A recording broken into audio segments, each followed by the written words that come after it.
Hello，我哋係 Casty 鬼鬼講 Dragon。好，你係邊個啊？我係 Casty 啊。大家好，我係鬼鬼，成日出嗰個鬼鬼。好，我哋今日講嘅主題係咩啊？ Dragon 種類。OK， 係啦 ，Dragon 嘅種類啦。咁啊，Dragon 即係龍啦。咁龍咧，我哋認識嘅咧，大致上都有兩大類嘅，一個中國嘅龍，一個西方嘅龍。咁啊，中國嘅龍有咩特別咧？中國嗰啲龍係好長條嘅，係啦，跟住咧，佢哋咧係隻腳咧係好短嘅。短咩？哦，係喎，好似 T-Rex 咁啊，係咪？好短咁樣縮埋咁樣嘅。係啊。即係都有，係咪有兩隻手兩隻腳㗎？好似都有喎，印象之中有喎。Baby 咯，我唔知啊。OK，咁仲有咩特別咧？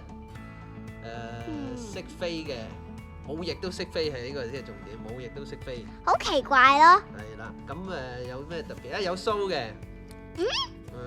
識唔識噴火啊？唔記得咗。我都唔知啊。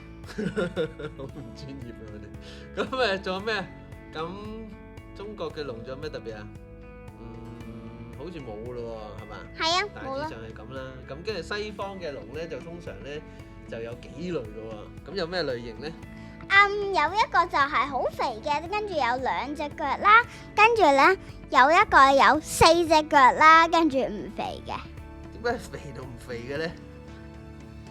因為通常咯，我覺得哦，OK，即係通常肥嗰啲係點話？短嘅腳啊？唔係喎，嗰個係點解？短嘅嗰個好似我哋後面嗰隻 dragon。後邊嗰隻，我變嗰個報警版嚟喎，嗰個係。咁佢短嘅腳，但係就係手都短嘅，但係就用兩隻腳去企住嘅，係嘛？係啊。 OK，咁但係咧，佢哋有特別啲嘅，同中國龍唔同啦，就係有隻翼。係啦，即係真啲嘅喎。咁佢哋咧有翼啦，咁就用兩隻腳去企喺度噶啦。咁同埋咧，就我覺得一定通常都識嘅一個技能係咩啊？飛。飛係最基本啦。咁仲有咧？行。行啊！跑步我咪叫跑步嘅龍咯。仲有個技能嘅喎，唔係咩？火。噴火啊，係啊，噴火嘅龍啊，唔知點解可以識噴火，但係總之識噴火。咁跟住咧，呢個類型就兩隻腳嘅龍咧，識有翼噶啦。咁跟住好似仲有一隻係四隻腳噶，係嘛？係啊。咁有咩特別啊？四隻腳嗰啲？佢哋隻翼大啲。隻翼大啲，OK。點解？哦，即隻翼大啲嘅就四隻腳。我覺得。哦，OK。咁四隻腳嗰啲就變咗就用四隻腳行嘅，OK。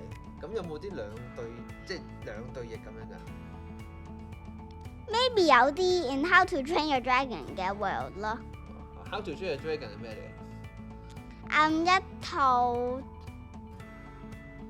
cartoon 咯 maybe。OK。咁啊。咁所以龍嘅種類嘅話就係咁多咯喎，係嘛？即係總之中國龍唔知冇翼都識飛，西方龍就有兩隻腳有翼識飛識噴火。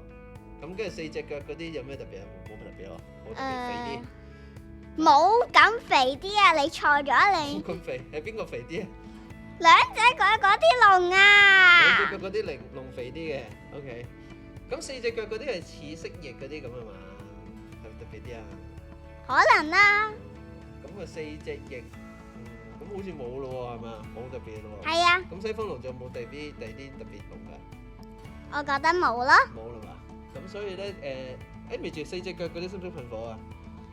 全部 dragon 都識噴火，除咗咧，我唔知道中國 dragon 識唔識噴火啊。OK，咁啊西方龍好似仲有啲唔同嘅除咗噴火嘅，仲有啲嗰啲唔同嗰啲咩風啊、火啊、雷啊嗰啲係咪有啲咁嘅嘢？係啊，有咁嗰啲嘢嘅，但係咧今日我哋講關於嗰三種嗰啲 dragon 種類喎。OK，咁所以嗰啲啊留待下一集再講啦嘛。係啊。好啦，咁今日就咁先咯喎。OK。好啦，拜拜。拜拜。